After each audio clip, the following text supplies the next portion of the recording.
perception de bien. la vie. La Oui. perception de la vie. On a notre paroi protectrice. Je ne sais pas si vous les filles, les filles, Ah, c'est vrai. moi je me méfie quand j'étais à l'école. Je me méfiais. Alors, la méthode de Rossini, c'est une méthode, c'est vraiment une méthode, d'ailleurs, qui a été créée par un monsieur qui s'appelle Ernest Rossi, qui était un des plus grands, ou sinon le plus proche collaborateur, au moins pendant un certain temps, quelques années, de Milton Erickson. Je racontais la petite histoire, il s'est fait son jardinier, tout bien. Donc il a travaillé avec Erickson pendant longtemps, et une fois qu'Erickson a disparu, Rossi a continué à pratiquer. Il a commencé, il a établi différents types de méthodologies de travail. Des méthodologies qui sont assez simples et qui sont pratiquement, la méthode de Rossi est pratiquement aussi connue que le recadrage. C'est une méthode extrêmement simple.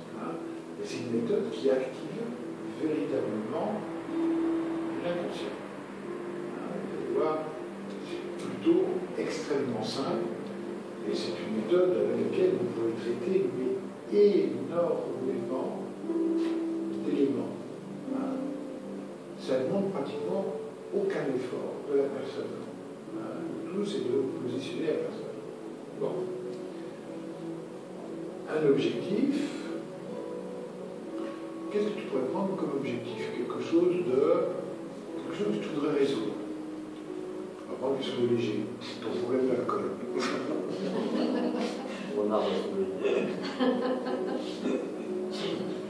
J'ai pas besoin de problème pour pouvoir dormir avec cette arme de décharge. Je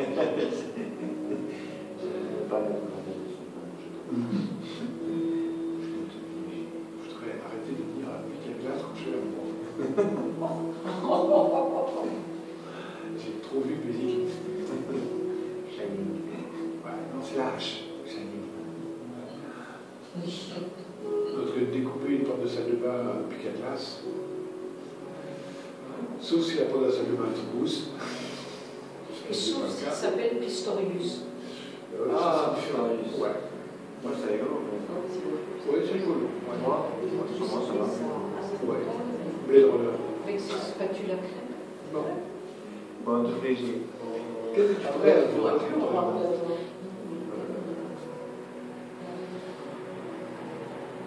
Des figés. Comment? Tu parlais de figés tout à l'heure. De figé. Des figés. D'accord. Alors, quand est-ce que tu es figé? Tu vois, tout à l'heure, par rapport à quoi nous parlions justement, et je t'ai dit, tiens, c'est amusant, ça te figé. C'était pas la honte? Non? Ouais, c'est pas la honte. Non, c'est sur ça. D'accord. C'était pas ça qui est figé. Figé. Non, figé, ne pas figer dans certaines situations. D'accord. Je sais pas. Ne pas figer. Très bien. Ok. Ne pas figer, donc on va travailler un peu là-dessus. Ne pas figer, c'est que tu l'entends, qu'est-ce que tu entends par là? C'est-à-dire, quand tu dis se figer, qu'est-ce que ça correspond? À quoi ça correspond chez toi? Figer, c'est plutôt bloqué, renfermé. Voilà, tu te renfermes en toi, peut-être. Voilà. Tu rentres à l'intérieur de toi. Et est-ce que, alors je vais utiliser une image, tu vas me dire si ça peut correspondre à une certaine forme de ta réalité, c'est-à-dire tu rentres et tu fermes toutes les portes, toutes les fenêtres et tout, et comme ça je suis à l'abri dans ma petite cabane personnelle. Voilà. Un peu. Ça pourrait être quelque chose comme ça. Hein? Comment? L'image, c'est ça. Est-ce que ça te correspond? Est-ce que ça correspond à... Ouais. Est-ce que ça donne un effet sur la respiration? Hein? Oui, ça donne un effet sur la respiration. Sur les tensions, ça tend un peu plus. Oui. C'est C'est pas le moment où... Non. C'est pas relâché. Ouais. Plutôt, voilà. En plus, une mise en vigilance, un peu une mise aux aguets. Il y a une vigie qui surveille l'extérieur. Aussi, je pense. Hein? Oui, tout à fait. Oui. Alors, regarde vers où cette vigie.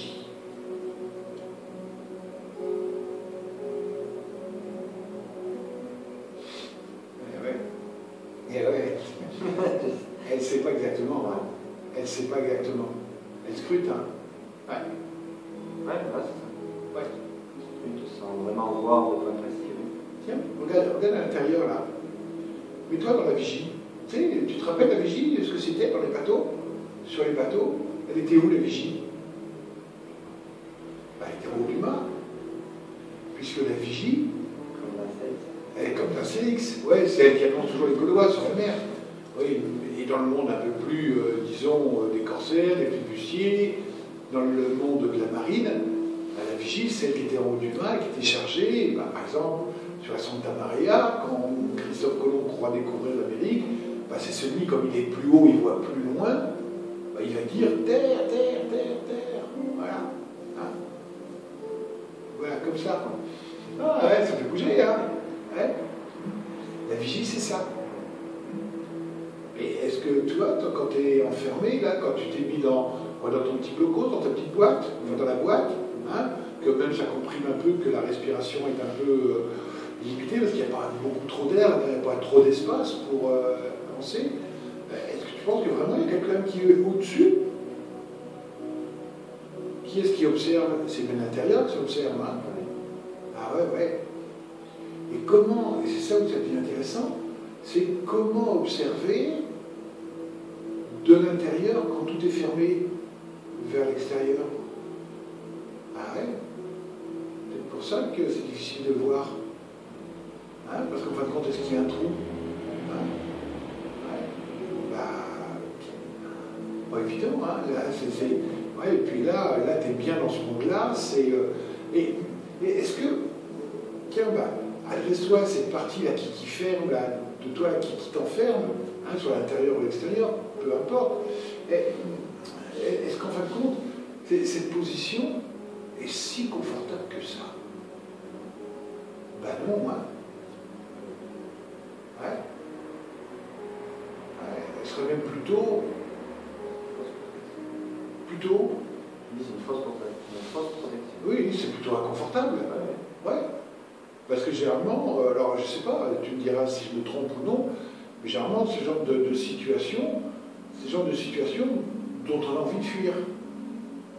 On n'a pas envie de rester, en fait, tu as envie de rester là. Hein?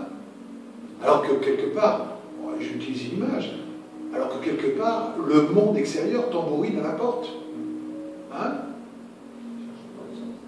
Ouais, et toi tu cherches une porte de sortie, hein? Voilà. Oui, mais toutes les portes sont bloquées autour. Et puis un peu, c'est comme s'il y avait tout le monde autour. Comment tu vas faire pour t'échapper? Alors qu'il y a tout le monde autour de toi. Ah ouais, alors à part creuser, et c'est peut-être pas aussi une solution. T'envoler, je sais pas si c'est possible. Ah ouais. Alors ce serait peut-être bien, ce que j'aime bien voir dans cette histoire, c'est qu'en fin de compte, là, c'est cet endroit qui pouvait sembler être comme un refuge, hein, comme un endroit de protection. Hein. C'est un peu, bon, ça pourrait être intéressant si c'était comme une arche de Noé, par exemple. Bon, là, c'est effectivement intéressant. Il vaut mieux que ce soit clos pour que l'eau ne puisse pas rentrer, c'est tout à fait intéressant. Mais à la fin, même si l'arche a été intéressante, bon, il y a un moment donné, Noé, qu'est-ce qu'il a fait? Il a voulu voir si il avait passé toute sa vie là-dessus, et il fallait voir là où il pourrait quand même, en quelque sorte, atterrir, quitter la mer pour aller déposer son arche quelque part. Donc il envoyait des messagers à l'extérieur de l'arche. Alors il envoyait des oiseaux. Hein, tu sais, la colombe de l'arche de Noé, celle qui un jour ramène un brin d'olivier, hein, et qui fait par cet intermédiaire savoir à Noé que la terre est proche. Toi, dans cet endroit-là, qu'est-ce que tu pourrais envoyer à l'extérieur pour voir le monde? Quelque chose, hein, quelque chose qui n'est pas, enfin, qui est autre chose que toi, une partie de toi. Hein. Laisse cette partie s'envoler. Hein, et quand elle s'envole, cette partie, alors que toi tu es là, hein,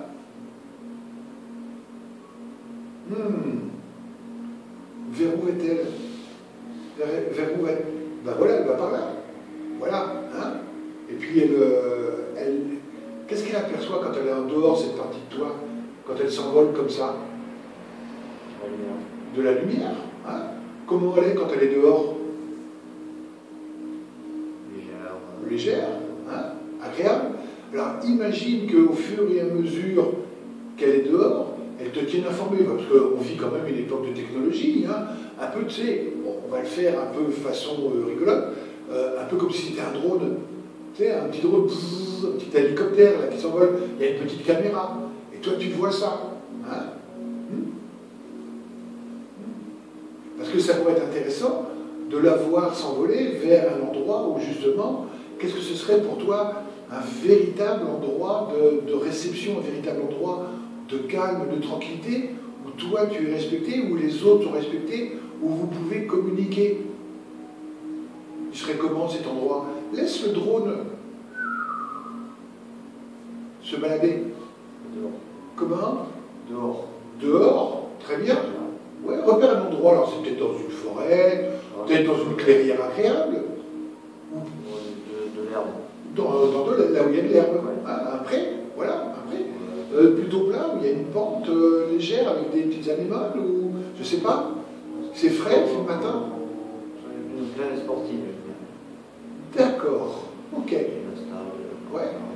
Alors, de l'endroit où tu es, là, à l'heure actuelle, je te propose de faire atterrir le drone pour voir la qualité du terrain. Est-ce que c'est souple? Hein? Est-ce que prélever certains endroits, les analyser, et analyse la fraîcheur de l'air? Hein? Est-ce qu'il y a des gens sur ce terrain qui ont l'air de communiquer facilement? Très bien, ok. Alors c'est vrai que ça peut être très intéressant de regarder ça. Alors toi, tu as un écran de contrôle sur lequel tu vois, il y a de la couleur, c'est très bien. Alors ce que je te propose, par exemple, c'est de mettre dans cette main-là ton drone, hein, qui est en train d'observer, hein, tout ce qu'il y a, comme ça, très calmement. Toi, de vraiment ressentir, de ressentir la fraîcheur, hein, même si ce doigt-là, il peut dire oui, hein, à cette manière.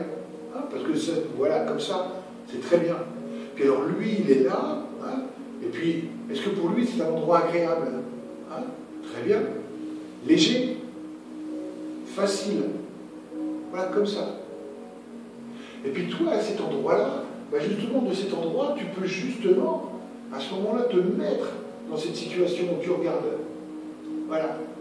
Et envisager le parcours que vous pouvez faire pour vous rejoindre l'un et l'autre. En laissant derrière toi ce qui est inutile et en prenant pour toi ce qui est utile.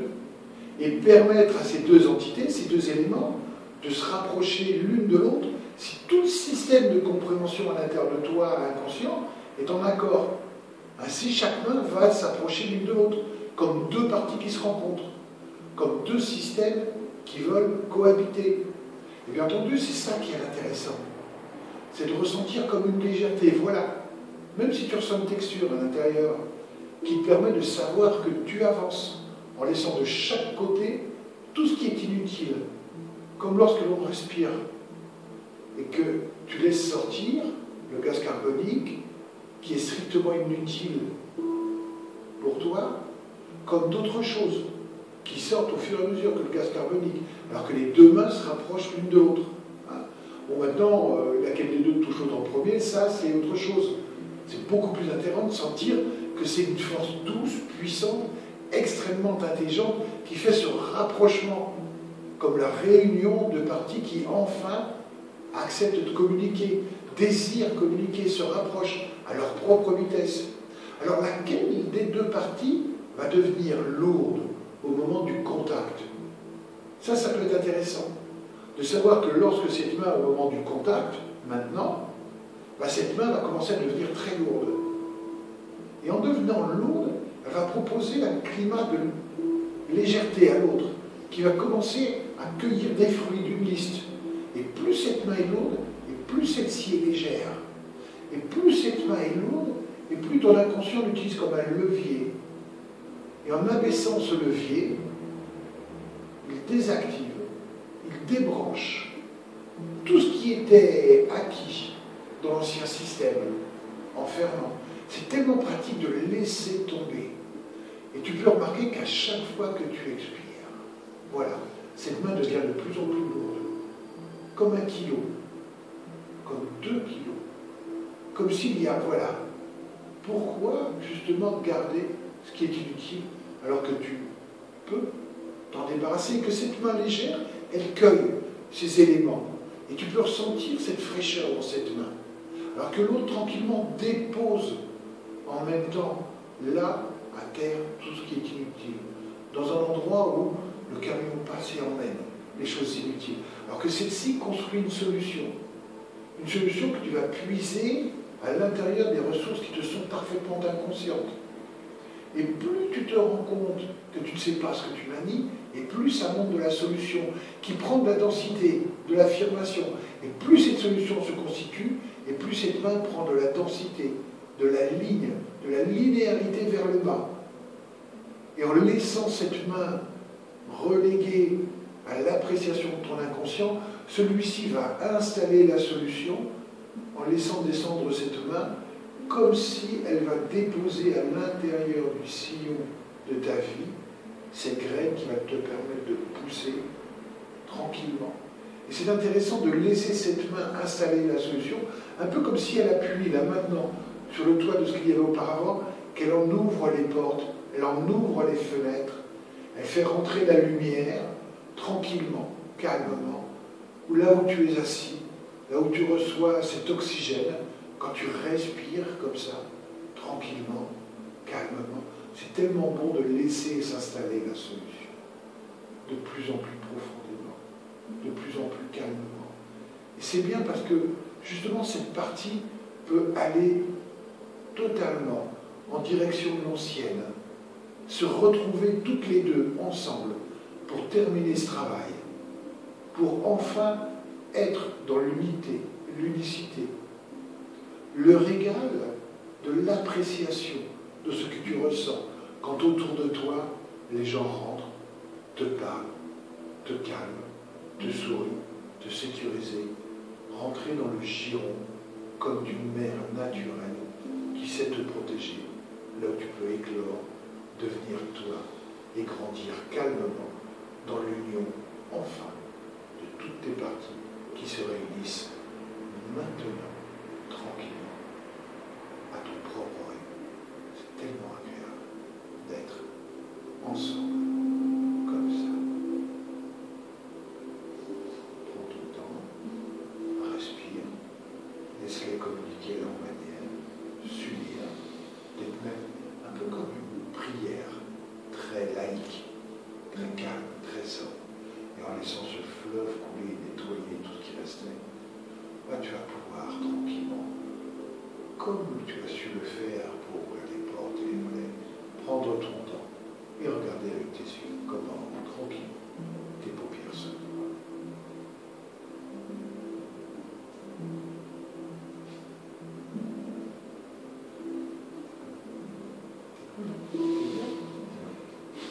Ah.